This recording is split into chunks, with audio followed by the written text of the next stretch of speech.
Awaken to your truth that you are the I Am presence in harmony with the divine. You are consciousness beyond what the body and mind identify. This is Moment to Moment. Host Lynda Hope will remind and enlighten you to know your divine nature. You were born into the body already aware, but forgot it as you expanded your sense of identity, ego mind, pattern behaviors, and habits. Stop sleepwalking and wake up to your timeless, eternal, formless self. Now, your host of Moment to Moment, Lynda Hope.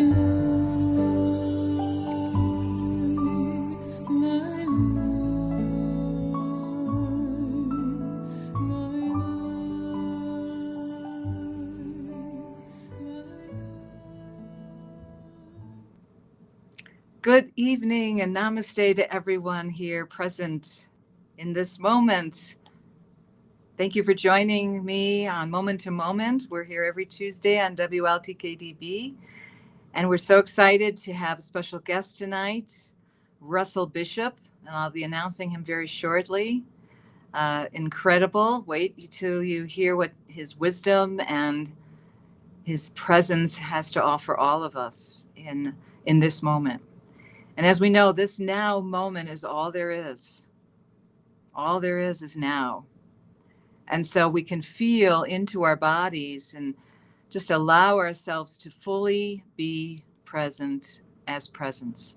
As you listen to my voice, as you turn off all distractions, first of all, turn them all off, because we live with distractions all the time. And we think it's normal to be in a place of distraction.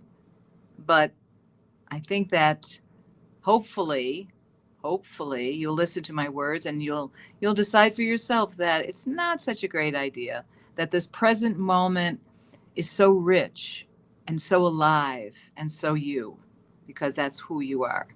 You are presence. And we're going to have a wonderful conversation around that. So prepare yourself to really look deep into the essence of who you are and to remember how it is to be truly yourself, with a capital S.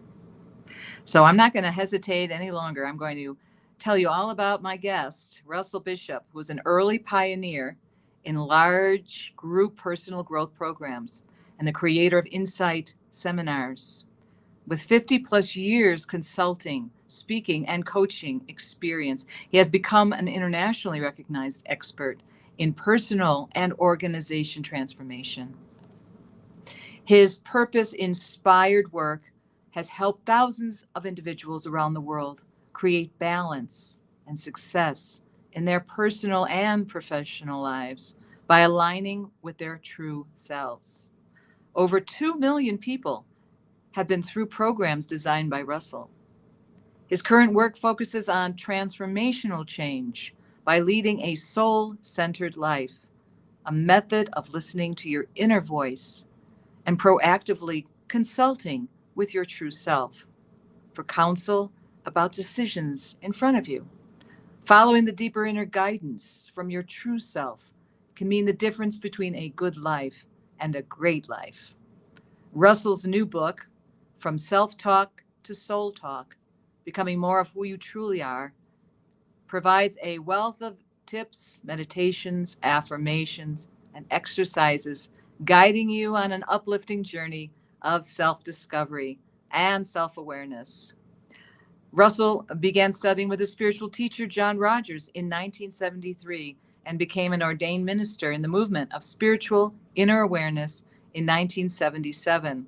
He holds a Master of Arts degree in educational psychology from the University of California, Davis, and a doctorate of spiritual science from Peace Theological Seminary and College of Philosophy. So without any hesitation, we bring on Russell Bishop. How are you tonight? I'm great, Lynda. Thank you. Every time I hear myself introduced, I think, wow, I should meet that guy. Gets a little embarrassing sometimes. Well, we know that you're really not who you say you are, right? The name itself is very, what do you say, superficial, or an identity that is only goes so far, right? Yeah, it's like a tag. Yes, yes, right. But the essence of who you are is so much deeper. Yeah. Tell us all about, what we are really we're talking about is being presence, right? We're being present, but we also know we are presence itself. Yeah. Can you explain to our viewers and listeners what we mean by that? Yeah, that's probably one of the most challenging and yet obvious questions. The challenging part is that this being, the soul, the essence, I mean, there's a lot of language for that, is well short of whatever it is. It's like trying to describe color to someone who doesn't see color. You might see it and sense it, but how do you put a word on it and capture it? For me, that divine essence, in my book, I distinguish between self-talk, which is sort of the mind and the ego, and the soul talk, which is attuned to that divine presence, but it whispers. Mm. And the mind tends to yell and, yo, look over here. The quiet voice is just there saying, hey, look in. So I think it's a lot about becoming one with the inner part, and then I become one with all. Yes, and I love what you said about the difference between would we say the ego mind that likes to show off or brag or claim it's, listen to me, like a little child, and that all beautiful whispering, knowing voice of the self. I guess that would be our intuition. Would you say that would be a form of intuition? Oh, absolutely. Intuition comes from a Latin root word, intuere, which simply means to look at. And intuition has become something that is, sort of extra normal, paranormal, not like, well, we don't all have it. Well, yeah, we do. The question is, those who experience it are willing to look, and those who don't experience it haven't looked yet. Wow, I love that. Can you repeat that one more time? Yeah. Intuere, the Latin root word, simply means to look at. So, a way to think about it perhaps is like a prism. If there's just a beam of light, we may not see all the colors in it, but if we let the filter apply, we can see them. But not everyone wants to see all those colors and all those frequencies and all those vibrations for any number of reasons. I mean, there's lots behind that. But just because I'm not aware of it doesn't mean it's not there. Mm-hmm. Yes, yes. And I was talking to somebody earlier today who has a problem with when we talk about the ego mind and the thoughts that constantly cycle through it. Becomes like a constant, the monkey brain, as we would say, that they can't quite shake that. In the middle of the night, they'll have these, the conversation going round and round and round. It's on a loop, and they can't get to sleep, right? How would you suggest somebody quiet themselves, tune into that intuition, and allow themselves to not be caught up in that kind of chatter? Couple of things. I think my spiritual teacher said many, many times, hey, we're not responsible for the thoughts that come into our heads, just the ones we hold on to. Now, if I sort of go out a little sideways and come back into that, I often ask people this sort of, why are you asking me that stupid question? And it says, are you listening to the BBC radio right now? Well, no. Is the BBC radio in the room with you? And some will say, no. I said, oh, well, yes, it is. The frequency's there. You just need to have a radio to attune to it. And people go, oh, yeah. Well, with that in mind, everything that's being broadcast is in our room right now. We just don't have necessarily the tuners. However, the spiritual frequency is being broadcast as well. And the difference between BBC and ABC and CBS and all these others is you need an external tuner. But the spiritual frequency is simply the inner tuner. So if I were being troubled by those thoughts, kind of the first question I would ask myself, is this mine or someone else's?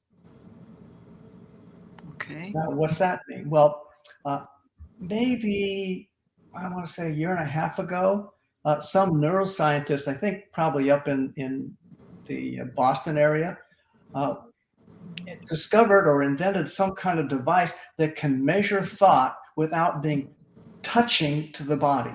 Now, we've always been able to put, sensors on, but this could detect thought external from the body.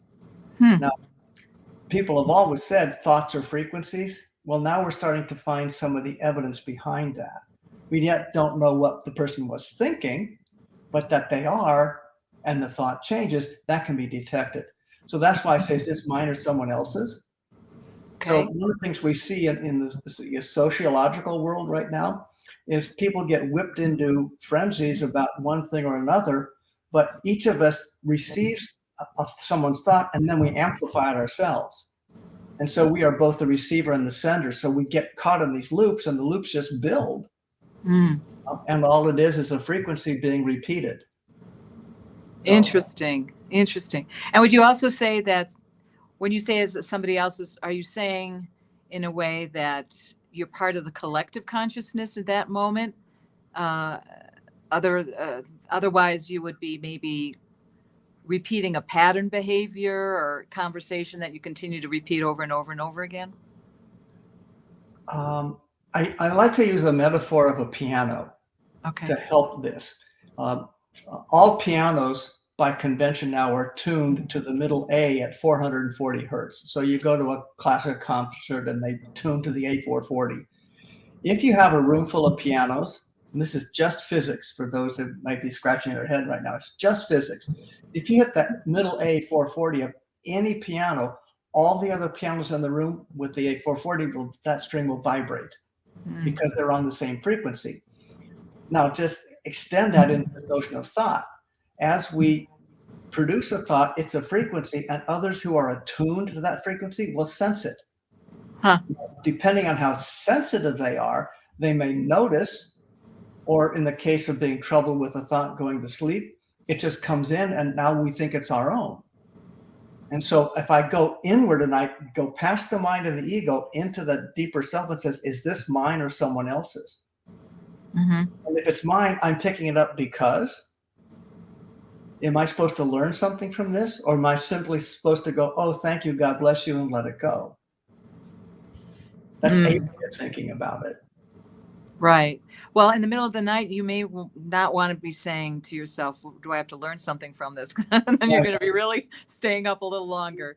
But I do find that the loop, if I'm worrying about something, it's usually projection into the future, right? Of projecting right into, so to be present and to stay focused on the body or the breath, to allow yourself to release that loop in a way and bypass it. Is that some practice that also people would like to do? Absolutely. When I was a teenager, my dad died from leukemia, and it bankrupted the family. I had just started university, and all of a sudden I was on my own without any funds. I had an old beater of a used car, and I wound up living in that for a while, and I had $6. Now, if I got terribly worried, which from time to time you can imagine I probably did, but it was always by going to some place I wasn't. Because where I was fine. I was fine. Now, my body might have wanted a different place to sleep and not have to sneak into dorms for showers and things like that. But I began to notice at that age that who I was okay, independent of the circumstance. That's so powerful. I could go back and lament what could have been and fear about what might have been, but I'm right now okay. So that has held me in good stead these 60 years now. Goodness gracious. Right. So in this moment, is anything I guess that's another thing you could ask yourself. Am I feeling what am I feeling in this moment? What am I worried about anything in this? Well, the future, right? I can project anything I want and get caught up in it and be abusive to myself actually in that moment. Sure. If I wanted to be, right? But now if I choose, nothing's happening in this second, in this moment. And it's like a checking in a way. Yeah. I think part of what goes with that is there's a subtlety in the question is, am I okay? Mm. And I know the sense that you asked the question, am I feeling okay? But that's more like, am I sensing the oneness of okayness? Mm-hmm. Which is Mm-hmm. beyond the physical feeling of the body. It's beyond the emotional feeling. It's beyond all that kind of stuff. However, when I entertain a thought, the way this being is built, meaning the physical side, is that it's designed to produce an emotion to match it. So if I worry about something, then I'll have the worrisome feeling. But if I say, am I okay? A lot of people struggle with that question. Well, so who's the I? Right. Exactly. Yes. And I like to ask just a simple, I always ask questions. I don't do advising work. I just ask questions so people awaken to their own answer. And the simple one is, hey, have you ever had a thought you wished you weren't thinking? Well, sure. Well, who noticed? Yes, Or exactly. have a feeling you wished you weren't feeling? Who noticed? That's the one we need to become attentive to, because that's the one that's always present, but I may not be present to me. I may be present to thoughts, feelings, and external circumstances, etc. That's so well done. That's so well said, because right, we forget, and it is a forgetfulness that we get so caught up in our patterns and our identity and what we think the personal agenda is versus the witness that is the consciousness that sees all, that is all. Yeah. And that's the most people don't know that that's who they are, the I am presence. And that's what this show is all about, is in the moment of presence, do you see that as your true self, that you are that? And I think that's it's almost like a rhythmic experience in life, meaning like breath is rhythmic. It comes in, and part of breathing is to let go. And the heart beats, and then so it contracts and expands. And so if we keep looking through this metaphor of expanding and contracting, I was facilitating one of these insight seminars. We probably had about 200 people in the room, and John Roger, my spiritual teacher, was co-facilitating with me. And on a break, he said, "You seem irritated, frustrated. What's the matter?" I said, "Well, geez, they're being pretty slow to wake up." And he said, "Well, Russell, if you got a little baby and it's sleeping, do you shake it up and say, 'Hey, wake up, grow faster'?" No, because part of awakening is sleeping. And so we expand in the awareness, and we may have to go to sleep to it, so it will process other levels that don't yet understand. And then we can awaken more fully to the thing that already is. Mm-hmm. That's beautiful. And it's the most obvious thing. And I think remembering back when I was little, somebody said the most obvious thing is right in front of your nose. And right. And I remember hearing that, thinking that's something very profound, but I wasn't sure at that point what that was. And this is really, I think I've heard Eckhart Tolle talk about that, this the knowing that you are looking around, let's say a space, and you're looking at all the objects in the space, but are you really looking at the space itself? And that's right. And no, I'm looking at the objects. It's sort of like a painting, right? We look at the face on the canvas, but do we look at the white around the space of the object? Yeah. I mean, right. So I guess we can say it that way too. Yeah, I think I have a friend at Stanford. He's a world famous neurosurgeon. His name is Jim Doty.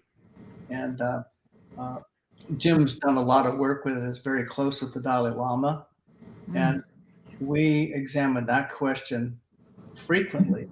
And he's kind of looking at it from both a spiritual awareness point of view and then the scientific background of being a neurologist. and a neurosurgeon.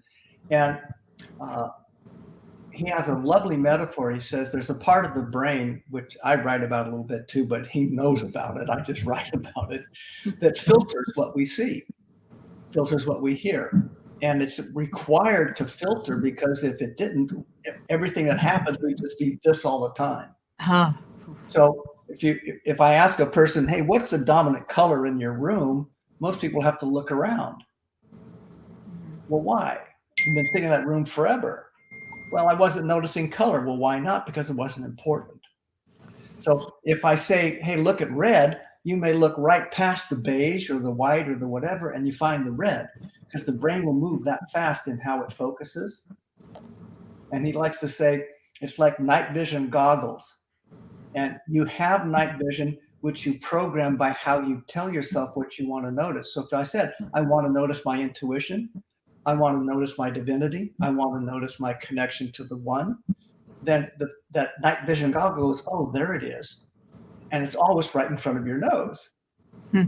Or maybe even inside the nose, if you will.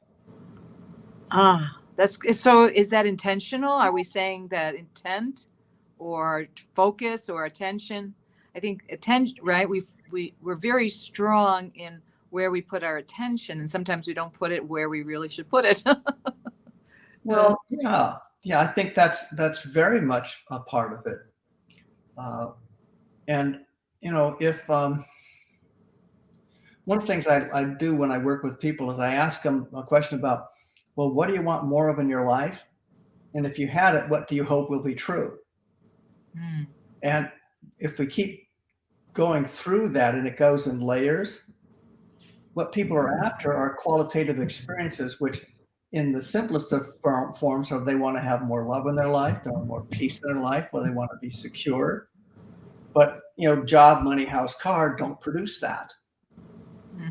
It may make the process more desirable for some of us, but if we start noticing the difference, and then I start focusing on affirming, visualizing, there's a lot of words for this. I'm a loving, peaceful, joyful man, one with the divine. Then I start finding evidence of that, because it just says, hey, notice the stuff that matters, and the other shifts into the background. Would you say that's law of attraction?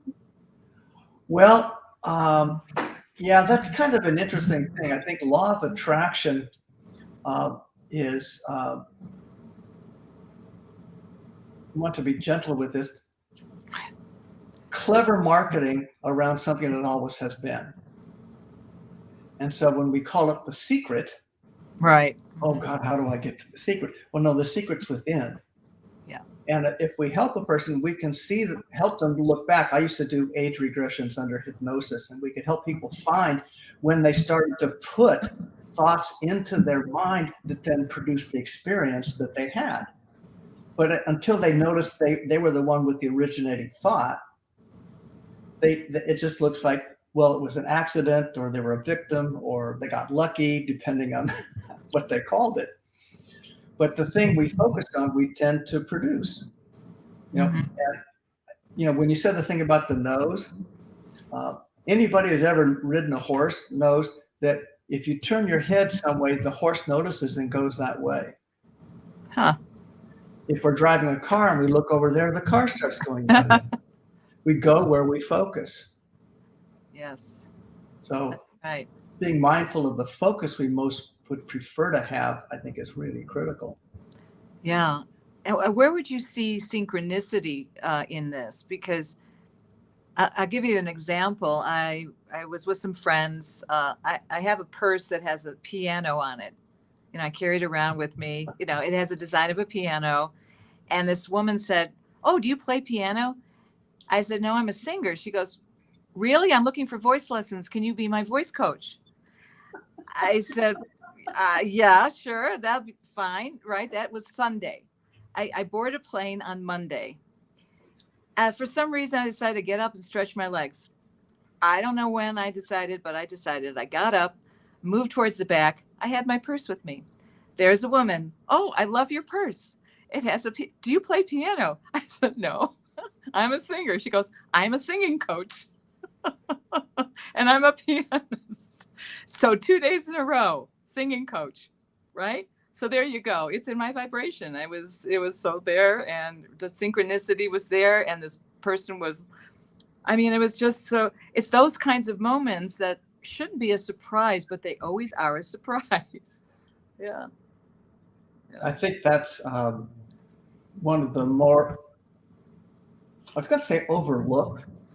Uh, uh, it's one of those blind spots that most of us have. And what I mean is that the way I would reflect on the person, these other people, is that there's an energetic with it, and they were on the same harmonic, if we speak in musical terms. So they can move in the vibration with you. And then in my spiritual practice, which is more generally known as Shab Yoga, which is not a yoga of postures or asanas, it's called the posture of the audible light stream. And it looks at two principal connections in the divine, light and sound. Yeah. And almost everybody on the planet has been moved by sound, by music. Yes. But they don't know what that is. And I think that is, they move into the harmonic frequency as the divine or God or spirit or whatever it is that never named itself is presenting in a way they can move in the moment. So I think there's a whole lot to this when we say attraction. It's moving. It's like that A440 on the piano. You know, if I'm an A440 string and you're, I don't know, G, we're in the same harmonic chord, but we're not the same note. But yet we can vibrate together. I love that, and it's something that is so, it's something that you could never achieve on your own. So that's the element. That's the God. I always believe that is a godly meetup. I call it a God meetup, right? Because you just know that it's always there, and you're just tuned in. You just tuned into it, and you're open to receiving it, and it flows. And those are the times where it's just effortless, but it always feels like a wow. It just it always does. For me personally, when I'm in those spaces, I don't have that notion of wow. It's when just after I leave it, I go, wow, that was amazing. Well, I agree with you, Russell. It was like, in the moment, it was like, of course. It was like of course feeling, right? And then afterwards, like, wow, how did that just line up? Yeah. Yeah. Because the mind comes in, and it can't even, because it's just too many different elements have to be working simultaneously for that to happen. Where you have to get up right at the right time and walk your way back, and that person has to be there right at the right time, and you have to have your person, she's flying from one place of the country. I'm going to another place in the country. So those miracles are supposed to be just very normal, right? Just normal. Well, yeah. Yeah. I mean, it's no surprise to you that you carry a lot of light with you. Yeah. And there are people who are not necessarily open to or looking for the light right now, primarily because it's a little bit blinding to them. But there's other people who are, so if I use that auditory, they're in that sonic frequency, but light's a frequency. And so people who are within that band that you're vibrating in are attracted into that. And it's kind of like, oh, you're me, I'm you. But rarely do we say that. Yes. And then when you know that to be true, and you can just feel your connection, that you're reflecting, everybody is you and you are them, it's just so heart opening. I find that so heart opening that sometimes I'll even start crying, because I know that that's all there is. Yeah. And beyond the words of, you can't even say it, right? Because the words are concepts. So we try, like you said before, we try, what is ever not said is what it is, because we can't really say the miracle of it, and what that the I guess I'm not able to form words right now. Yeah. We're trying to convey it in a way that's limited. because this is limitless. Right. Yeah. So tell me a little bit about, we talked a little bit about God, but how does God or the divine fit into all of this as we're talking? Well,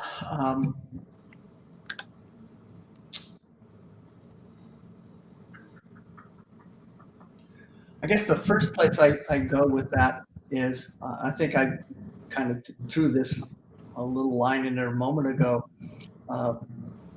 God never named itself. It's an energetic frequency just busy being itself. And it took human beings to put names to it and then begin to ascribe behavior to it. So any language that I use, I'm just making up, trying to express something. I think the simplest one is the one that's often been heard: God is love. And I think that's nice, but I think God might say, well, I'm loving, which is different from love. Love is more of the concept, and loving is that energetic emotion. So it's a motion of loving, and it's a motion of inspiration, which is divine all by itself. So I use the term divine a lot in my work and let people provide whatever description they want to that. But I think if I go in and I have a dialogue with myself, and so I will often say, okay, I just close my eyes, go inside, and imagine a peaceful place. And then I ask for the presence of what I call the inner master, which is my direct connection into the spirit. And it presents itself, and then I can dialogue with that. And part of the dialogue is, well, what am I doing that brings me into alignment? And what am I doing that takes me out? And just the act of being curious brings me into that alignment in spirit. It's one of the hardest questions in the world to answer is the one you just asked. And that is so profound because it's obvious. And yet most people are not seeing the obvious, that they are one with that energy, that they are energy, that we're one in that frequency of all being of the one, and that they believe they're just the identity, the person, the pattern, the limited, and then they realize sometime that at some point, when you say they go inside and they question and they start to do some self-inquiry, and they realize certain things that are sort of aha moments, right? But then there are some people who don't even want to ask those questions, right? Where they have this maybe karmic thing going on where I'm just going to keep repeating over and over, lifetime after lifetime, and I'm not really ready to ask the big questions. And then there are some people that just want to know, they're born in asking. I mean, I think I was one of those who just kept asking the rabbi, why do we pray? Where did God come from? Didn't like me very much. He couldn't answer the questions. And I'm like, I don't know. And he said to me, I said, why do we pray? He goes, well, you pray because when your parents walk in the room, they're going to be happy that you're praying for them. And I thought, that's not the answer I want. I think there's something else there. That's not right. But you're right. What do you say about why people are ready when they're not? And is that all, how do we know when we're on the path, why we're not on the path, why some people are seekers, why people don't even care to seek? I don't know. It's interesting. Yeah. I've gone through a lot of different spiritual and metaphysical, mystical journeys, I will say. I wrote an article about 10 years ago for the Huff Post when I was an editor there, called "The Myth of the Spiritual Path." And Oprah was someone we were working with to bring her content into the Huff Post, and she was running one of her life classes with Deepak and Tony Robbins, and they had a guest who had recently awakened to a certain degree. And they were talking about all that and what his path was like and so on and so forth. And my article said, well, the spiritual path is a myth only because of this. If I say I'm going out on a path, it says I'm at point A, going to point someplace I'm not. And I automatically, just like we talked very early about, I'm into the future. So I'm projecting away from myself. And yet almost every spiritual teaching in the world says the path is in. So we find the divine within, but if I'm going to be on a path, I've then told myself it's out there. Now, in the work I've done with people, both one-on-one and in groups, I find that some of the people who are reluctant to look are afraid that if they look inwardly, they're going to find a void, a negativity of some kind, or, well, I'm not worthy. I mean, we got all those things, and I think those are karmic in many ways. So we're born into the possibility of learning something different. But maybe I have to go through another lifetime of self-doubt or self-denial, or maybe I'm going through that and all of a sudden I meet Lynda with her piano. And I mean, I don't, it's not within me to say, well, how did all that get lined up? Right. But lined up it was. Right. Yeah. I'm just so grateful when I can remember every morning to know myself, to fully be in the moment, the present moment, most of the day. I'll find, just like anyone that is on this, actualized, that there is this sometimes feeling of depleting, tiredness, and then you see your habitual mind come in, right? And then you start getting those thoughts that you've always had before. And you say, well, there I am again. There's Lynda, and she's not fully awake right now, and, I mean, I'll laugh at it because I see it. Yeah. No, and that's okay. And I learn not to beat myself up for when I'm asleep again.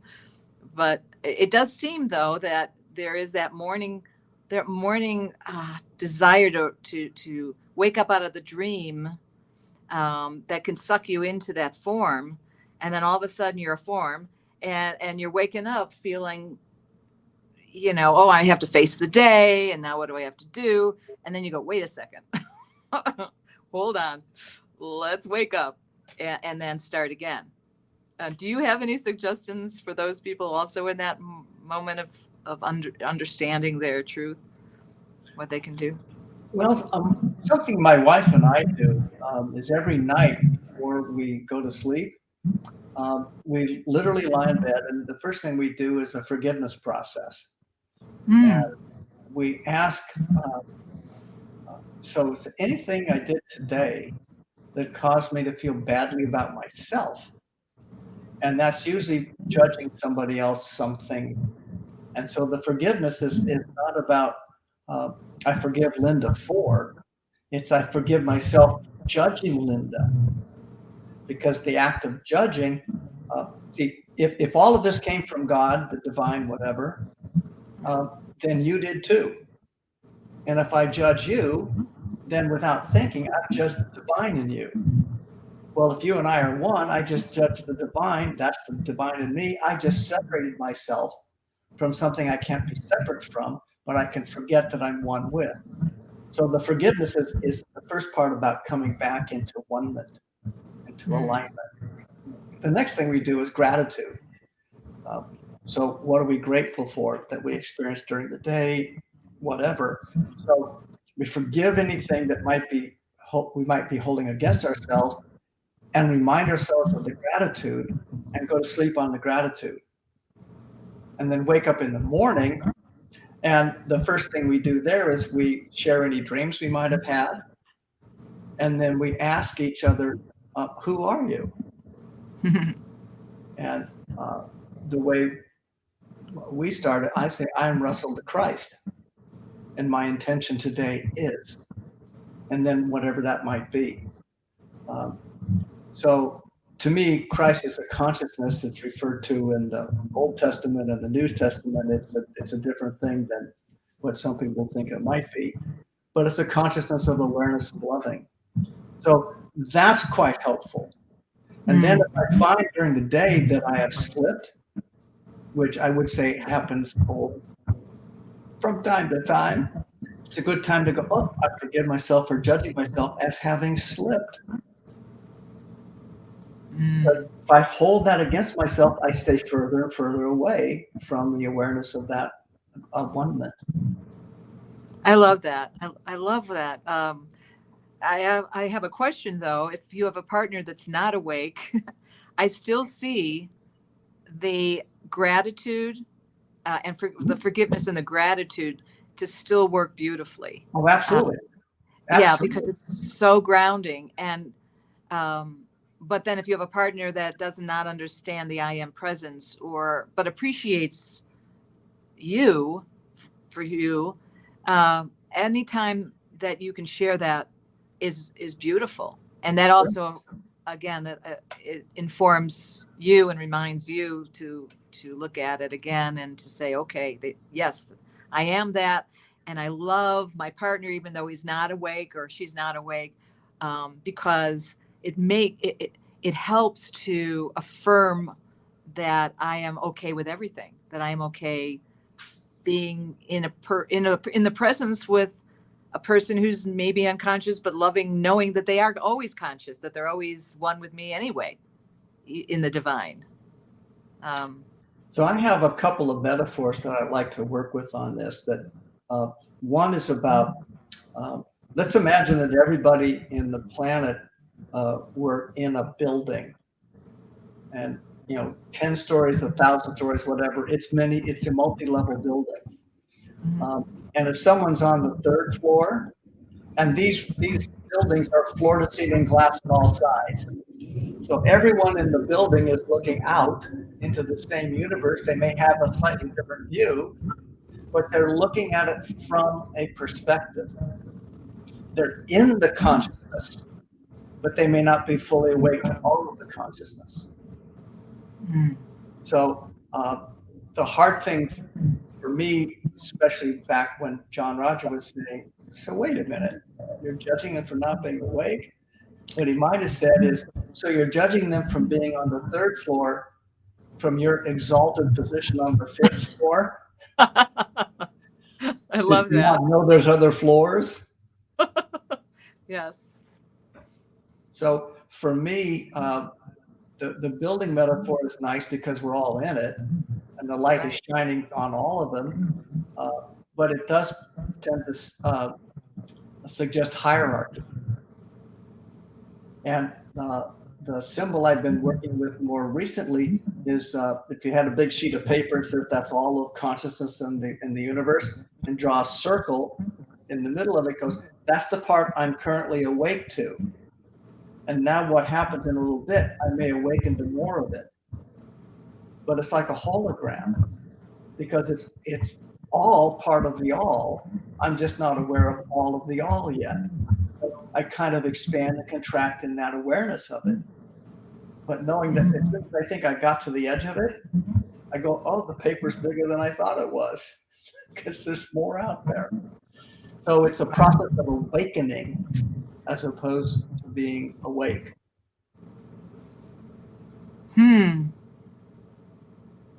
Well, there is the process of being awakening, but then once you've awakened, would you say then you're now awake?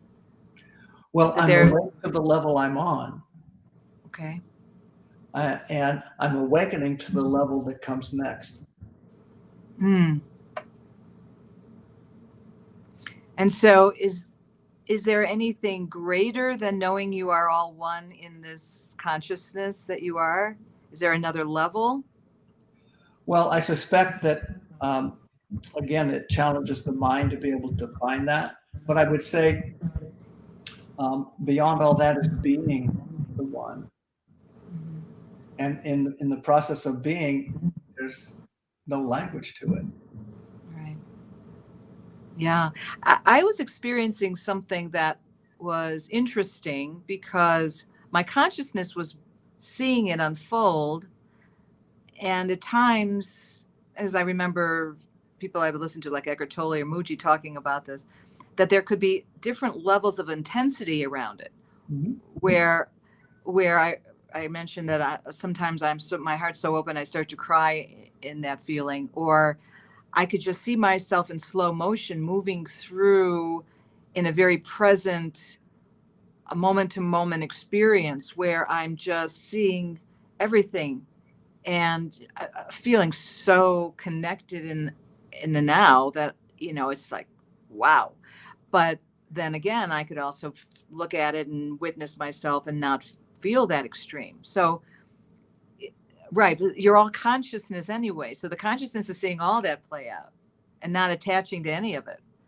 Because sometimes I'll say, oh, I just want to be that. I want my heart to feel full. I want to be crying. No, you don't. Because that's only the ego. That's the ego again going, oh, that felt good.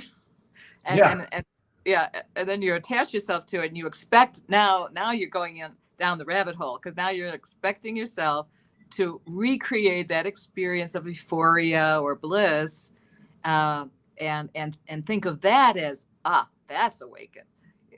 The mind loves to play games like that. I think it's a funny thing, but it does, right?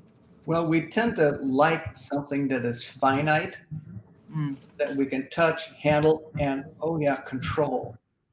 And so there's the illusion of the finiteness and the ability to control. And yet the same breath, many would say, and the universe is still expanding.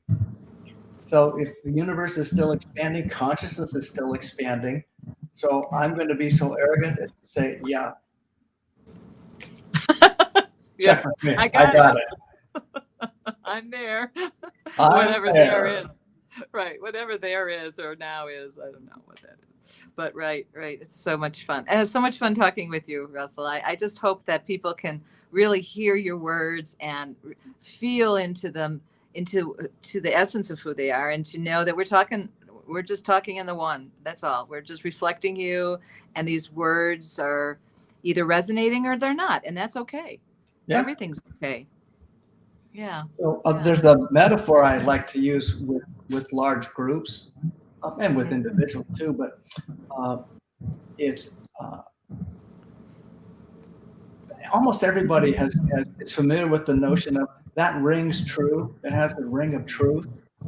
So I say, well, just imagine that you got this big old bell in the center of your chest, maybe in your heart. And when someone speaks the truth, it has the ring of truth. So listen past the words and notice if you're hearing the ring. Because it may be awakened. So notice how it, some people would say, well, how's it landing in you? Well, it's even past that. What's it awakening in you? And if you start to feel movement with it, look into the movement because it's probably guiding you someplace. I love that. I think that is very much the feeling where I turn on a certain song or a meditation and the vibration of the music, it just gets me right there. It just elevates me, and I feel like I'm feeling like I'm sort of being swept away from, in a way. It is a euphoric kind of feeling, and yet I'm witnessing it, feeling that way. I guess that would be what, harmonizing with it, or?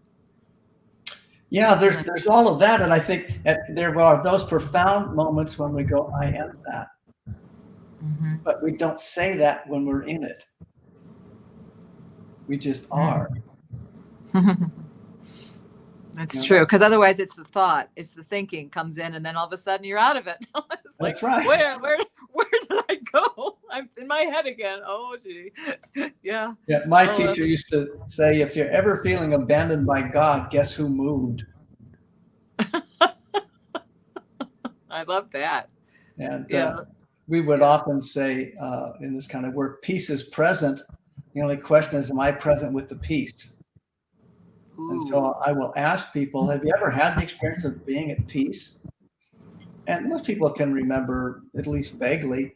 And I'll say, I'll bet you when you were at peace, you weren't busy going around saying, God, I'm at peace. It's just at peace. So the question might become, so what did you have to focus on in order to leave the experience of peace? Have you ever been in loving with someone, and what did you have to focus on to move out of the loving? And what did you have to focus on to move back into the loving? And again, that's back to Jim Doty and the neurosurgeon. It's like our focus, and we will find the evidence to support the focus. So managing our focus and focusing on something that is, well, see, human beings are sort of programmed to go for sensation, because that's how we know we're alive, whether it's good, bad, positive, negative, that's all evidence that we're alive. And what we're looking for the aliveness, not the evidence of being alive. And where's the aliveness? Yes, yes. And I remember very much when I was younger, my relatives, my aunt and uncle, they went out to California to try to rekindle their marriage, the aliveness of their marriage. And they thought the place would do it. Right? Yes. Right. And so they had it in their mind, oh, we're going to go to a beautiful place and we're going to rekindle our love, and then it's going to be different. And then I realized very young, after they broke up, they divorced, it wasn't the place. It was, you take yourself with you everywhere you go. So wherever you're taking yourself, that's where you're going to find it. And it's not the place, it's not the weather. It's not any condition. You're right. You're most people are living in the condition to make them happy. Most people are living in the relationship, maybe making somebody else accountable for their happiness, because you're not making me happy. What's wrong with you? Right. And pointing fingers out there and not, I have a friend, she was in AA, and she said, when you point your finger, there's three fingers pointed back at you. Right. So don't be pointing out there. So, right. The unconditional place is in here. And that's ever present. That's it, your presence. But don't expect the conditions to change who you really are. No, and I think in the world of relationships, it's going to be pretty difficult to have a relationship that doesn't go through some kind of test or stress. And I think one of the things I've learned over the years is that most relationships get in trouble when person A is looking at person B and goes, oh, wow. And then say, don't move. Because I have defined for me who you are, and therefore I've defined you for who you are. And as soon as I notice some behavior of yours that was always there, but I never noticed, I go, you changed. And the relationships that tend to work the best are the ones who come together and they turn together and say, let's travel together back home to God. Now I have a partner on the path, not someone who has to stay fixed in my ideal of who you're supposed to be. And then along the way, there may be a moment. So if you and I are in a relationship, there's the moments when you're much more aware of the presence, and I may have fallen, tripped, stumbled, whatever, but you're there to support me and say, hey, remember, we're heading this way. Oh, that's right. And then we can move in that. There's very little music in the world that sings one note. Well, the one note samba. Yeah. I'm kidding, but it is. It's like, that is the one note samba. No, you're right. And even then, it's the inflection is different, and the syncopation of that rhythm is going to be different, and the way it's formed in your mouth is going to be different. Yeah. It's true. That's right. And, I know we were supposed to take a commercial, and maybe, Todd, we're going to take one commercial and be right back. We're listening to WLTK-DB Moment to Moment. I'm here with Russell Bishop. Be right back.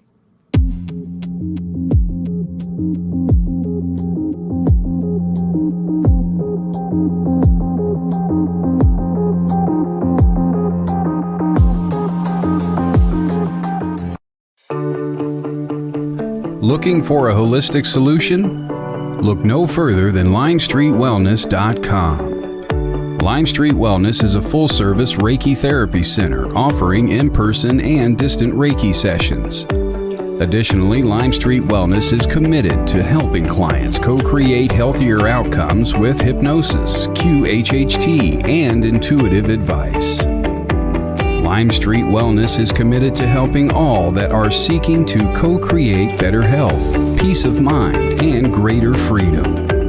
Reiki Master Kevin Mackey uses energy medicine, hypnosis, mindfulness, and intuitive guidance to assist in uncovering, understanding, and removing any blocks or energy cords or mental mindsets that may be intruding and causing needless suffering. Visit Lime Street Wellness today at limestreetwellness.com. That's limestreetwellness.com.